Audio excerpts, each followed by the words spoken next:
Bonjour et bienvenue chez Frico Féminin. Frico Féminin, c'est la chaîne où les rêves professionnels et financiers des femmes prennent vie. Aujourd'hui, on va évoquer un sujet qui est problématique quand on se lance en tant qu'entrepreneur, qui est la question de la confiance en soi. Alors, soyez rassurés parce que la confiance en soi, j'aime bien dire que c'est un muscle et on a toutes manqué de confiance en nous et on passe toutes par des phases où justement, il nous faut regonfler et booster cette confiance en nous. Et on va en parler à deux voix avec une spécialiste du sujet qui est Angélique. Bonjour Angélique. Bonjour Ophélie, bonjour tout le monde. Mais avant de passer à cette interview et vous donner des tips, des astuces pour muscler quotidiennement votre confiance en vous en tant qu'entrepreneur, je vous invite à vous abonner à Frico Féminin, à télécharger votre cadeau dans la description, les 6 secrets pour acquérir votre liberté financière et à nous mettre un pouce pour soutenir cette création de contenu.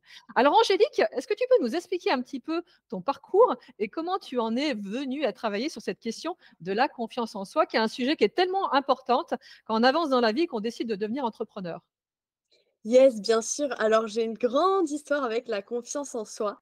Il faut savoir que depuis que je suis petite, aller jusqu'à mes 20 ans, j'étais vraiment cette fille qui n'avait pas du tout confiance en elle, qui avait peur du regard des autres, qui ne s'aimait pas. Genre, en fait, ma relation à moi-même et ma relation aux autres, c'était une catastrophe, c'était un néant.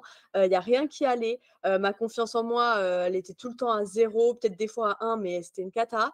Tu me cherchais, j'étais soit à l'école, parce que je suis obligée d'y aller, donc au lycée, collège, etc. Soit j'étais au fond de mon lit en train de pleurer, de me victimiser, de me morfondre sur mon sort en mode pourquoi moi, qu'est-ce que j'ai fait et tout. J'étais vraiment, ouais, j'aime bien le dire, j'étais vraiment spectatrice de ma vie, victime de ma vie. En fait, tout ce qui arrivait, c'était de la faute des autres. Moi, j'étais parfaite, tout à, enfin, j'étais parfaite. Oui et non, parce que j'avais pas confiance en moi, mais moi, je faisais tout bien, tout était bien. C'est les autres que ça allait pas. Et du coup, ouais, j'ai eu une très mauvaise relation avec moi-même et ma confiance en moi, c'était une catastrophe. Jusqu'au jour, en fait, où je me suis retrouvée un petit peu au pied du mur. Ça a été surtout en 2017 où tous les événements sont compliqués, sont enchaînés. Rupture avec mon premier amour, trahison d'une personne proche de ma famille. J'ai une petite sœur autiste, donc il fallait que je la gère. J'étais un peu comme sa deuxième maman, je m'en occupais beaucoup tous les soirs. Si je voulais sortir avec mes copains, il fallait que je la fasse dormir avant de sortir. Enfin, c'était très compliqué. J'ai perdu aussi ma chienne. J'avais un gros attachement avec elle. C'était un peu celle qui me permettait de m'évader et elle est morte cette année-là. Enfin, ça a été une année très, très compliquée. Et en fait, je me suis retrouvée face au pied du mur à devoir faire un choix. Soit je continuais comme ça et soit, en fait, je décidais de reprendre ma vie en main. Et j'ai pris la meilleure décision qui a été de reprendre ma vie en main, de me faire accompagner, de développer ma confiance en moi. Et c'est là que tout le travail a commencé. C'est là que j'ai commencé à prendre vraiment confiance en moi, à prendre conscience de ma valeur, etc. Et du coup, je me suis beaucoup intéressée au développement personnel, psychologie positive, etc. Et en fait, entre-temps, j'étais partie en fac de psycho pour devenir professeur des écoles. Et je me suis rendu compte dans la réalité du terrain que c'était pas du tout comme je l'imaginais. Et du coup, mon rêve d'enfant s'est brisé. Je me suis retrouvée un petit peu à me dire, en fait, qu'est-ce que je vais faire de ma vie. J'étais vraiment perdue. J'ai essayé toutes les conseillers d'orientation possibles et imaginables. J'étais totalement perdue, je ne savais pas quoi faire de ma vie, jusqu'au jour où j'ai connu le métier de coach de vie et ça a été comme une évidence. Je me suis dit, ouais, c'est ça que je veux faire. Je veux devenir coach, je veux plus particulièrement devenir coach en confiance en soi et aider à mon tour les femmes à prendre confiance en elles, à prendre conscience de leurs valeurs, à vraiment se libérer de leurs peurs, de leurs doutes et qu'elles voient en fait à quel point elles sont incroyables, à quel point elles sont belles, à quel point elles sont magnifiques, à quel point elles peuvent avoir confiance en elles, quoi. Et du coup, pour réussir à faire tout ça, il t'a fallu devenir toi-même entrepreneur, passer, par-dessus un certain nombre de barrières, notamment notre dialogue intérieur et certainement le fameux syndrome de l'imposteur quand on commence à lancer une activité. Yes, le fameux syndrome de l'imposteur, ouais, c'est quelque chose d'ailleurs, je me suis nichée dans ce point-là. J'aide vraiment les femmes à se sentir légitimes parce que, j'ai remarqué que c'est un des points qui revenait tout le temps. Chez toutes les clientes que j'ai pu avoir, chacune, presque toutes, a eu, un jour ou l'autre le syndrome de l'imposteur. Et pour en parler rapidement de ce fameux syndrome de l'imposteur, bon, déjà pour ceux qui ne savent pas, le syndrome de l'imposteur, c'est quand tu te sens pas légitime, quand tu te sens pas à ta place, quand tu te dis, par exemple: «Bah, ouais, j'ai pas tel diplôme pour faire ça, donc je suis pas à ma place». Et c'est vrai que c'est un sujet qui touche beaucoup, beaucoup, beaucoup d'entrepreneuses et d'entrepreneurs aussi, mais là, on parle de femmes, qui touche beaucoup d'entrepreneuses et de se dire, en fait, non, je suis pas légitime pour parler de cette offre, je suis pas légitime pour faire tel business parce que, en fait, je suis pas assez légitime, quoi, j'ai pas assez de diplôme. Et c'est vrai que moi, c'est quelque chose qui m'a énormément touchée jusqu'au jour où j'ai appris à apprivoiser ça. Et en fait, comme j'aime le dire, j'aide pas les femmes, les entrepreneuses à dégommer leur syndrome de l'imposteur, je les aide à dégommer l'image qu'elles ont du syndrome de l'imposteur. Parce que pour moi, en fait, quand tu entends syndrome de l'imposteur, ça sonne un peu comme maladie, syndrome, attention, danger, c'est grave. Alors que pas du tout. Le syndrome de l'imposteur, pour moi, c'est que tu es sur la bonne voie. Pour donner un exemple, quand je travaillais à Carrefour, jamais de ma vie j'ai eu le syndrome de l'imposteur. Par contre, depuis que je suis entrepreneuse, vu que je kiffe tellement ce que je fais, vu que je veux tellement aider mes clientes, vu que je veux vraiment apporter des résultats à mes clientes, bah, du coup, ouais, j'ai des peurs, j'ai des doutes qui arrivent. Et pour moi, ça veut dire qu'en fait, tu es juste sur le bon chemin. C'est juste que tu es en train de faire quelque chose que tu kiffes et c'est juste qu'en fait, bah, tu as des peurs, tu as des doutes et c'est normal. Et du coup, tu es sur le bon chemin. Et moi, le syndrome de l'imposteur, je le vois vraiment comme un signe que tu es sur le bon chemin. Et pour vous dire, j'ai parlé avec des gens qui font des millions de chiffres d'affaires, qui ont des millions d'abonnés sur Instagram et qui pourtant, à l'heure d'aujourd'hui, ont encore le syndrome de l'imposteur. Donc, en fait, c'est vraiment un petit message d'espoir que je vous envoie, c'est que c'est normal si vous avez le syndrome de l'imposteur. Limite, c'est pas normal si vous l'avez pas, mais c'est normal des fois de douter, de se poser 3000 questions, c'est normal. C'est juste que vous êtes sur le bon chemin. Après, là où c'est pas normal, c'est de laisser ce syndrome vous empêcher d'avancer, mais il y a tout un travail à faire sur ça. Mais voilà, juste mon petit message, c'est que c'est normal, vous êtes sur le bon chemin et que c'est possible en fait de le dompter entre guillemets, de changer l'image que vous avez de lui, quoi. Oui et puis on est dans une société où, quelque part, la société arrose sur cette question du syndrome de l'imposteur. Parce qu'en France, il faudrait avoir un diplôme spécifique pour absolument tout et voilà, on voudrait nous faire repasser par, la case école et certification, même après, 20 ans, 30 ans, 40 ans d'expérience. On a l'impression des fois, d'être obligé de se justifier et qu'on n'en aurait jamais assez. J'ai envie de dire, c'est, les résidus de l'école et du côté bon élève. Ouais, ça, je suis d'accord avec toi, c'est un sujet qui touche beaucoup. C'est vrai que, bah, souvent, nos croyances, nos peurs, ils viennent de notre entourage, de ce qu'on a pu nous transmettre et c'est vrai que, bah, ce qui revient souvent, c'est: «Bah, je suis pas légitime parce que j'ai pas assez de diplômes» et cetera et en fait, tu tombes vite dans le truc du syndrome de l'objet brillant. Tu sais, tu veux apprendre tout, tu veux avoir tous les diplômes pour être sûr d'être légitime, sauf qu'en fait, tu tombes dans ce truc de: «Je serai légitime quand j'aurai fait ça».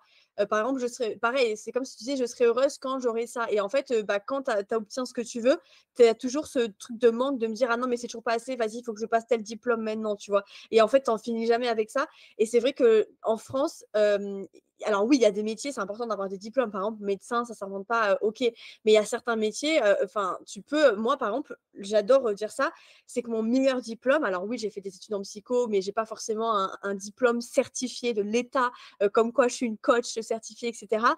Par contre, mon meilleur diplôme, ça a été ma vie. C'est vraiment ça que je veux vous faire comprendre, c'est que vous soyez coach, je sais pas ce que vous faites, mais votre meilleur diplôme, c'est votre histoire, c'est ce que vous avez vécu. J'imagine que si aujourd'hui vous faites ce métier que vous faites, c'est que, vous êtes à un stade un peu plus avancé que votre client. C'est que vous avez vécu aussi ce que votre client idéal vit, en fait. Et oui et pour gagner en confiance en soi, l'important, c'est de faire des petits pas et comme tu disais, de les célébrer, de se dire qu'on est la personne qui a réussi tout ça.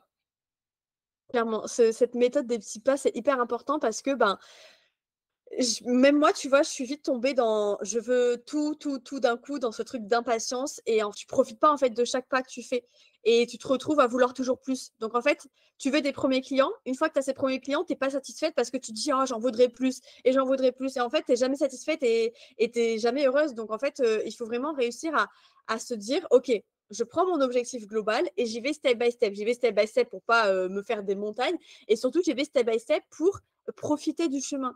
Le meilleur cadeau, la meilleure chose, c'est pas la destination, c'est vraiment le chemin, c'est ce que tu vas apprendre, ce que tu vas mettre en place.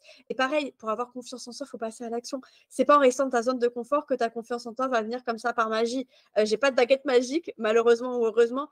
La confiance en soi, ça se travaille, c'est un travail de tous les jours et c'est vraiment du passage à l'action. C'est alors pas n'importe quelles actions, c'est comme dans le business, c'est comme dans tout. Il y a des actions qui sont enfin des exercices, des actions qui sont adaptées à telle personne et d'autres qui sont pas adaptées à une autre personne. Mais voilà, c'est pour ça que le fait de se faire accompagner, ça peut être bénéfique, c'est important. Ça te permet aussi de savoir bah, quel exercice est adapté à toi, à ton histoire, etc.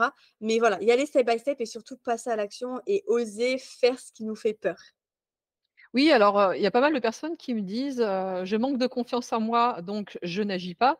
Or, en fait, la confiance Ouais, en soi viendra en passant à l'action, en se rendant compte qu'en fait, on avait un dialogue intérieur, j'appelle ça le syndrome des des dents de la mer, qui fait qu'on s'imaginait une montagne infranchissable sur un certain nombre de sujets et finalement, bah, une fois qu'on a réussi à, par petits pas, passer, nos blocages, on se rend compte que finalement, c'était bien peu de choses et qu'on s'était créé, cette fameuse montagne incommensurable. Autre chose chose qui est important, c'est aussi le rôle de l'entourage. Si on est, entouré de personnes qui l'ont fait, qui nous mettent dans un environnement rassurant, qui nous booste, notre confiance en nous, va se développer beaucoup plus rapidement que, si on est entouré de personnes qui nous renvoient leurs limites et leurs angoisses. C'est hyper important de bien s'entourer quand on est entrepreneur. Donc c'est pas uniquement être entouré, c'est être entouré de personnes qui, entre guillemets, «nous tirent vers le haut». Alors, ça a un impact, que ce soit dans ta confiance en toi, dans ta vie en général, dans ton business. L'entourage, ça a vraiment un impact. Si tu t'entoures, enfin, inconsciemment ou pas, si tu t'entoures de personnes qui te poussent vers le bas, qui te disent: «Ah mais tu n'y arriveras pas, reste en CDI, sois dans la sécurité et tout», tu avanceras pas ou tu avanceras à un rythme hyper lent.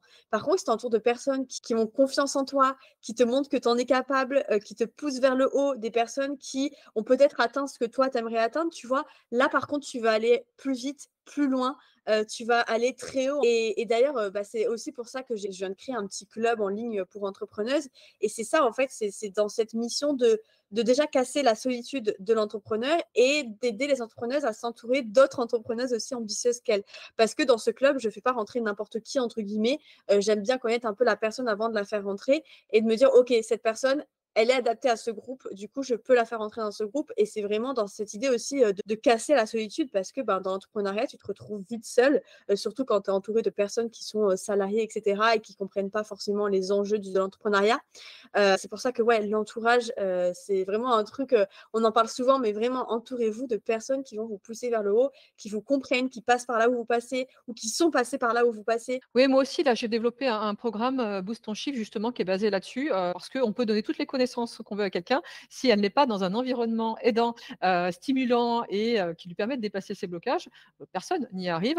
Ça, c'est la limite aussi de pas mal de formations qui comprennent pas d'accompagnement et notamment un réseau aidant et qui fait que, ben, on a besoin, quelque part d'être tenu pour réussir à passer un certain nombre de gaps et de s'entourer de personnes qui vont les mêmes désirs, les mêmes niveaux d'ambition, les mêmes objectifs et qui vont vivre le chemin et le parcours avec nous.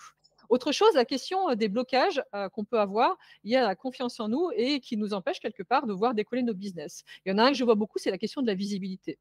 Souvent, bah, on a peur d'être rejeté, on a peur qu'on se moque de nous, on a peur d'être jugé et c'est pour ça qu'on ne se rend pas visible. Et pour autant, c'est tellement essentiel quand on décide de développer une activité que de se rendre visible, pouvoir se connecter avec sa clientèle de cœur. Est-ce que tu l'observes également?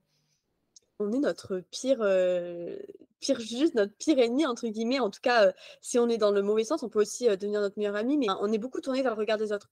Bah, ça, je le fais pas parce que, par exemple, ma première story face cam, j'ose pas la faire parce que j'ai peur de ce qu'on va penser de moi.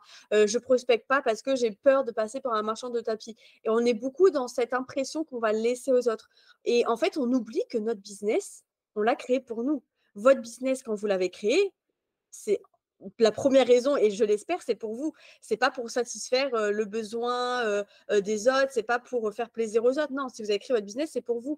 Donc en fait, c'est vraiment se remettre, au centre de son business et se dire: «OK, cette story de face cam, j'ai envie de la faire, ça me donne envie, je m'en fous des peurs, je m'en fous de ce qu'on va penser de moi et je la fais». Et en fait, tant que vous n'aurez pas fait ce premier pas, bah, vous saurez pas ce qui va se passer. À part si vous êtes médium et du coup, bah, donnez-moi, des conseils, donnez-moi, enfin, mon futur.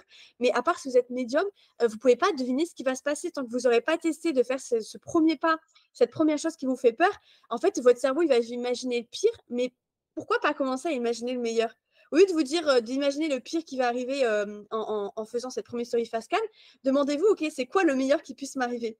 Le pire qui puisse t'arriver si tu fais une story face cam, c'est que peut-être on va te juger, le pire, au pire, tu vas pas mourir et au mieux, tu vas attirer à toi des gens qui vont te faire confiance, qui vont se dire: «Ah tiens, elle ressemble à ça, Angélique, elle parle comme ça, j'adore sa façon de parler, j'adore sa façon de voir les choses, ça la rend plus humaine et tout» et tu vas créer du lien et peut-être, bah, qui dit créer du lien, leur donner confiance et du coup, potentiellement avoir des nouveaux prospects, des nouveaux clients. Donc en fait, vraiment, au lieu de toujours s'imaginer le pire, commencer à s'imaginer le meilleur qui puisse arriver, le meilleur qui puisse se passer, quoi. Et la confiance en soi, elle se répercute aussi beaucoup, notamment au moment de la vente. C'est le dialogue intérieur justement, qu'ont les entrepreneurs vis-à-vis d'elles-mêmes et sur la valeur aussi, de ce qu'elles proposent. Puisque finalement, quand on a peu confiance en soi et qu'on a le syndrome de l'imposteur, on a tendance à se downgrader sur les conditions tarifaires qu'on propose. L'observes-tu également? Carrément. La vente, c'est vraiment le nerf de la guerre et c'est ce qui fait le plus peur. Pareil, parce que tu as toutes les peurs qui vont derrière, la peur de déranger, la peur de ce qu'on va penser de moi, la peur de pas réussir à vendre, la peur d'échouer, la peur de réussir. Il y a tellement autant tu vois une personne, elle va pas oser vendre parce qu'elle a peur de réussir, autant une autre personne va pas oser vendre parce qu'elle a peur du regard des autres. Enfin, il y a tellement de peurs, de croyances possibles, inimaginables derrière. C'est pour ça que ça demande un vrai travail sur soi-même. Mais ouais, la vente, c'est vraiment le truc qui fait le plus peur, que ça soit la prospection, que ça soit oser parler de toi, oser parler de tes offres, etc. C'est un truc qui fait vraiment peur pour X ou Y raison, encore une fois, selon les personnes. Mais ça, c'est un phénomène que j'observe énormément. Et du coup, je me retrouve, je me retrouve face à des entrepreneuses qui sont là, qui ont créé leur business, mais qui du coup n'osent pas passer à l'action et qui comprennent pas parce que elles disent mais je comprends pas, j'ai pas de résultat, j'ai tout essayé, mais non en fait parce que t'as pas fait ce pas-là, t'as pas osé faire ce premier pas-là de parler de toi, de parler de tes offres. Si tu parles pas de toi, tu parles pas de tes offres, bah les gens ils vont pas aller chercher plus loin et ils vont pas se dire ok bah je vais prendre le temps de regarder ce qu'elle fait. Non, si t'en parles pas, les gens ils vont pas savoir qui tu es, ils vont pas savoir ce que tu proposes. Donc en fait c'est vraiment le nerf de la guerre entre guillemets.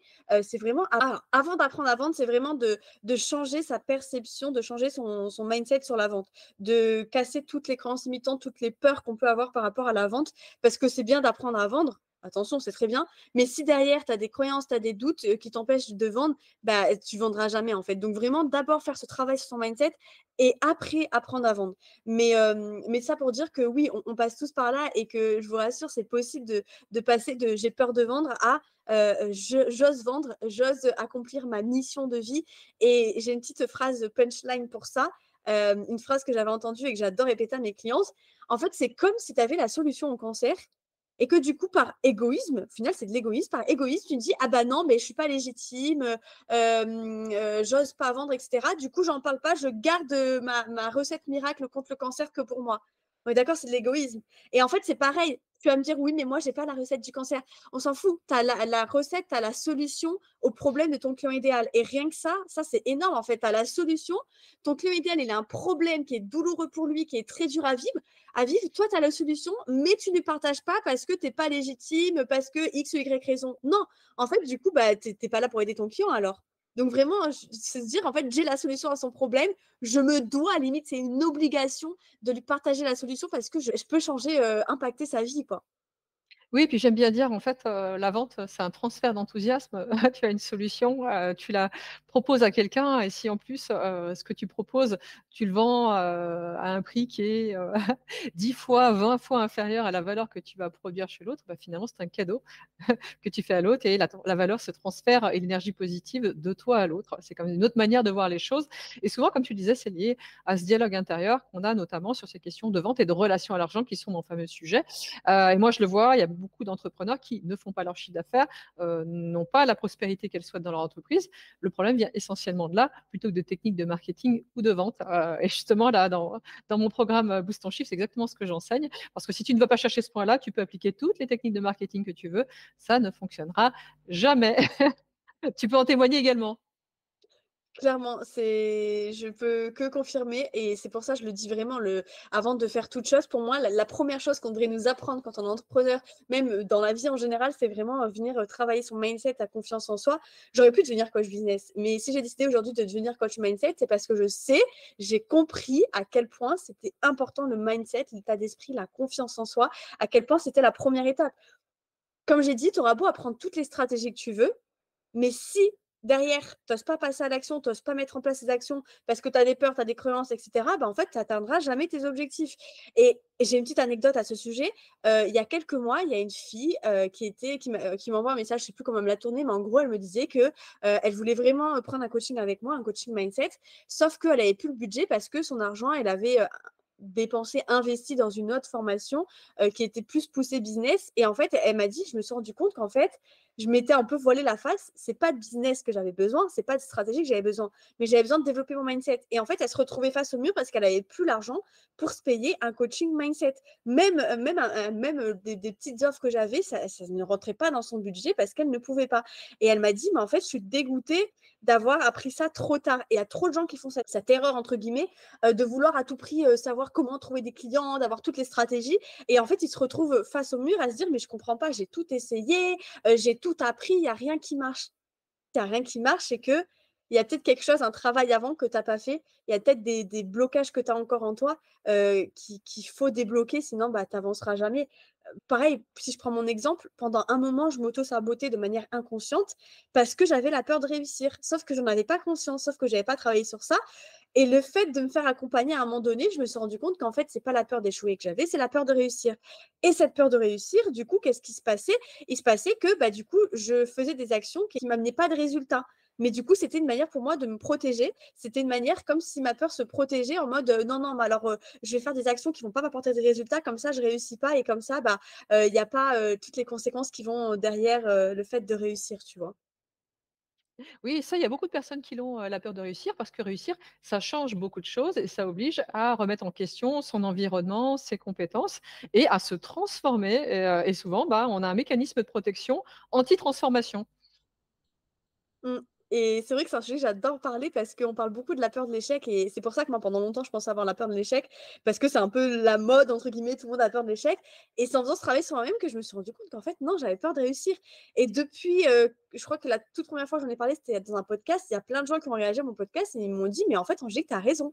Genre là, tu viens de me faire un déclic et je viens de me rendre compte que c'est pas la peur d'échouer que j'avais, c'était la peur de réussir» et c'est pour ça que c'est important d'avoir quelqu'un qui vous accompagne parce qu'en fait, parfois, on pense que notre problème, c'est ça. On est tellement la tête dans le guidon qu'on se dit: «OK, mon problème, c'est ça».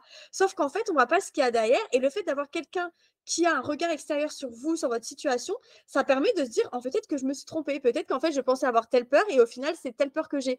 Peut-être que je pensais avoir telle croyance limitante et en fait, c'est telle croyance que j'ai». Quand tu sais pas exactement qui tu es, quelles sont tes peurs et quelles sont tes croyances, bah, tu auras beau travailler sur tout ce que tu veux, bah, ça marchera jamais parce que, bah, il y a des choses pour lesquelles tu as pas conscience qui te bloquent et du coup qui t'empêche d'avancer. Et si tu n'en as pas conscience, bah, tu travailles pas dessus et du coup, si tu travailles pas dessus, bah, ça bloque et la situation ne change pas, quoi.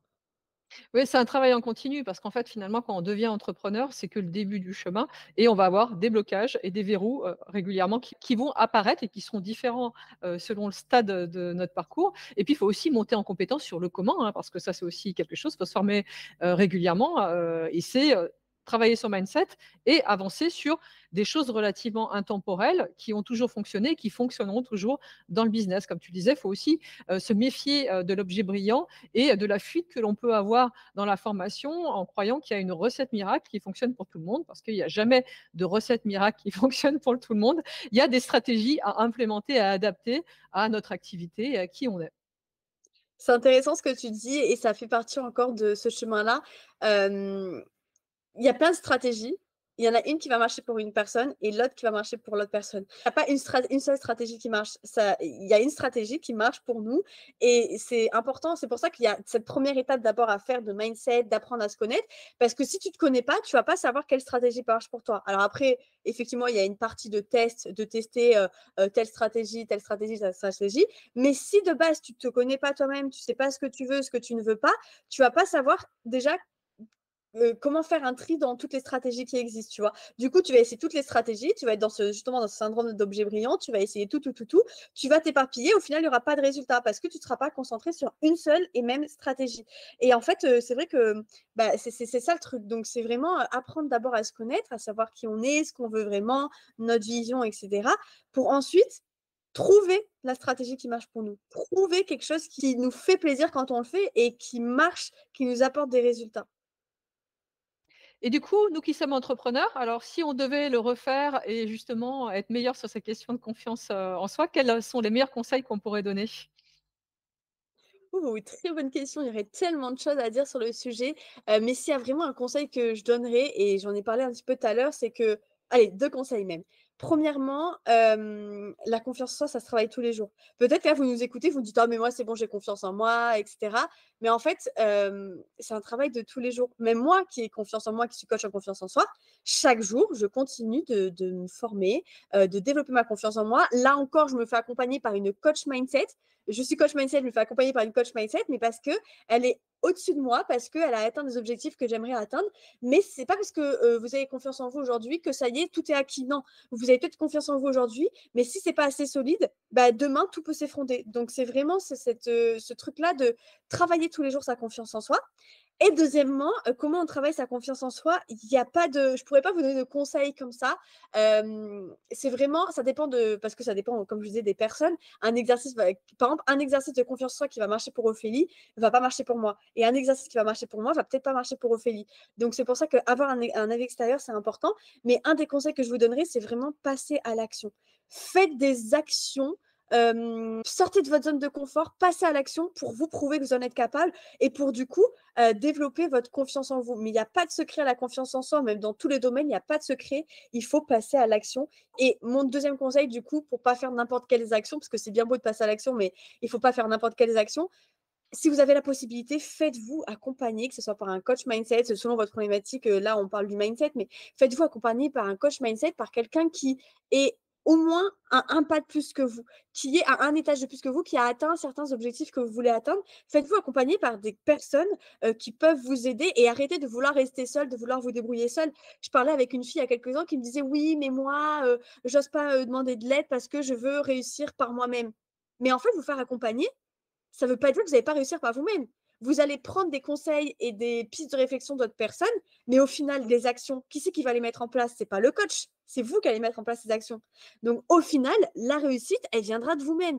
Et je suis désolée, mais prenez l'entrepreneuse qui vous inspire le plus. Cette personne-là, elle n'a pas réussi toute seule. Je ne connais personne qui a fait des millions de chiffres d'affaires, qui a plein d'abonnés, etc., qui s'est débrouillé tout seul. À un moment donné, dans l'entrepreneuriat, même dans la vie en général, on a tous besoin un jour ou l'autre de quelqu'un qui vient nous donner la main, qui vient nous rassurer, qui vient nous conseiller, qui vient nous mentorer, nous coacher, etc. Donc vraiment, osez demander de l'aide. Si vous voulez vraiment avancer, que vous voulez vraiment atteindre vos objectifs, avoir des résultats, à un moment donné, il va falloir que vous dites, OK, là, il faut que je me fasse accompagner. Là, il faut que je demande de l'aide cette partie-là. Oui, je suis tout à fait d'accord avec toi. Puis moi, il y a autre chose, que j'aime bien faire et que peu de personnes font, c'est de célébrer ses erreurs, ses échecs, son processus de résilience parce que, bah, souvent, on a un peu honte de nos erreurs et pour autant, moi, je vois que, mes «plantages» entre guillemets, c'est ce qui m'a le plus apporté parce que c'était le sens interdit qui m'a permis, de trouver la bonne voie derrière et du coup, j'ai développé tout un processus qui fait que, bah, j'arrive à switcher les jours où ça va pas parce qu'en fait, on a toutes des jours aussi où on a un peu down, on n'a pas le moral, on n'a pas le feu et la flamme ce jour-là. Donc moi, j'ai mis en place tout un processus qui fait que ces jours-là, bah, je lâche plutôt que de m'acharner et d'être dans un dialogue intérieur qui est abominable et qui est culpabilisant. J'en profite pour faire quelque chose qui me nourrit d'une belle énergie positive. Alors moi, je vais plutôt me balader dans la nature ou faire quelque chose à ce moment-là de particulier. Donc il faut avoir des rituels quelque part pour les jours down parce qu'on en a toutes des jours down puisque quand on est entrepreneur, eh ben, c'est des défis permanents auquel il faut se livrer et puis on apprend beaucoup. Et dans ce processus d'essai-échec, il y a forcément des choses qui ne fonctionneront pas et apprenez à les célébrer et à rire de vous-même. Alors moi, j'aime bien aussi, j'ai des processus pour rire de moi-même quand j'ai des plantades monumentales parce que j'en ai comme tout le monde, mais c'est ces plantades qui font que je rectifie rapidement et après, ben, j'ai des succès derrière. Mais ouais, c'est hyper intéressant ce que tu dis. Déjà, j'aurais plein de choses à dire. Célébrez aussi vos victoires, célébrez vos échecs et vos victoires parce que parfois on a tellement la tête dans le guidon qu'on fête même pas même les plus petites victoires soient-elles. Un nouvel abonné, quelqu'un qui vous envoie un message, le fait que vous avez réussi à faire votre 1er story facecam. Enfin, prenez le temps de vous féliciter parce que l'action que vous avez réussi à faire aujourd'hui, il y a 3 mois, vous n'aurez pas réussi à la faire parce que vous n'avez pas assez confiance en vous et cetera pour X, Y raison. Mais prenez le temps de vous féliciter pour vos victoires aussi petites soient-elles et aussi fêter, comme a dit Ophélie, vos échecs parce que mais moi, mes échecs, je les remercie d'être venus, tous les obstacles que j'ai pu rencontrer, toutes les choses que j'ai pu rencontrer, je les remercie d'être venus dans ma vie parce que c'est ce qui m'a permis d'être là aujourd'hui. C'est ce qui m'a permis d'atteindre les objectifs que je voulais. Et les échecs, c'est la plus belle chose qui puisse arriver. Tout à l'heure, je vous disais, mon année 2017, ça a été l'année la plus compliquée de ma vie, en tout cas pour l'instant. Ça a été celle où j'ai enchaîné les événements. Quand j'étais en 2017, mais je détestais cette année. Je me dis, mais c'est ma pire année, c'est horrible, nanana, nanana, je vais détester cette année 2017 toute ma vie. Mais à l'heure d'aujourd'hui, cette année 2017, ça a été ma meilleure année parce que c'est celle qui m'a le plus apprise. Si aujourd'hui je suis là devant vous, c'est grâce en partie à cette année 2017 où tout s'est enchaîné et où j'ai eu ce déclic de me dire, OK Angélique, là, il faut que tu changes quelque chose. Donc ouais, félicitez-vous pour vos réussites, mais aussi pour vos échecs. N'ayez pas peur d'échouer, en fait. On échoue tous et c'est ce qui fait la beauté de la vie. Sans les mauvais moments, on n'apprécierait pas les bons moments. Donc l'un ne va pas sans l'autre. Appréciez les bons moments, appréciez les mauvais moments. Apprenez, j'adore dire ça, mais apprenez à danser, avec, les bons et les mauvais moments. Apprenez à danser sous la pluie, apprenez à kiffer les moments, plus compliqués, les moments plus douloureux. Laissez les émotions venir quand vous échouez, laissez les émotions venir et après, demandez-vous: «OK, quelle leçon je peux retirer de cet échec-là?» Et pour moi, tu vois, je déteste ce mot échec. Pour moi, il y a pas d'échec, il y a que des leçons, il y a que des apprentissages. Oui, ce sera notre mot de la fin justement parce que, bah, oui, être entrepreneur, c'est, s'autoriser à échouer, à rebondir, à rectifier pour réussir. Carrément. Où est-ce qu'on peut te retrouver du coup, Angélique? Alors, là où je suis le plus présente, c'est sur Instagram, donc angélique.direction le bonheur. De là-bas, vous retrouverez tout, mon livre, mon podcast, toutes mes offres, et puis même si vous voulez m'envoyer un petit message, n'hésitez pas, juste même pour me donner votre avis, sur l'épisode de podcast, pour me poser des questions si vous en avez, tout se passe sur Instagram du coup. Merci à toi et vous retrouverez dans la description de cette interview tous les éléments pour, contacter Angélique, être accompagnée par elle. Je te remercie de ces précieux conseils parce que je pense que ça va en inspirer beaucoup puisque vous êtes nombreuses à me dire que vous avez des problématiques par rapport à ça et je vous rassure, nous avons toutes des problématiques par rapport à ça. Je vous invite également à nous laisser un commentaire, à télécharger votre cadeau si vous ne l'avez pas encore fait et à me faire part, justement dans la description de cette interview, des sujets que vous aimeriez que nous évoquions pour les prochaines interviews. Merci à toi, Angélique. Merci Ophélie, merci tout le monde.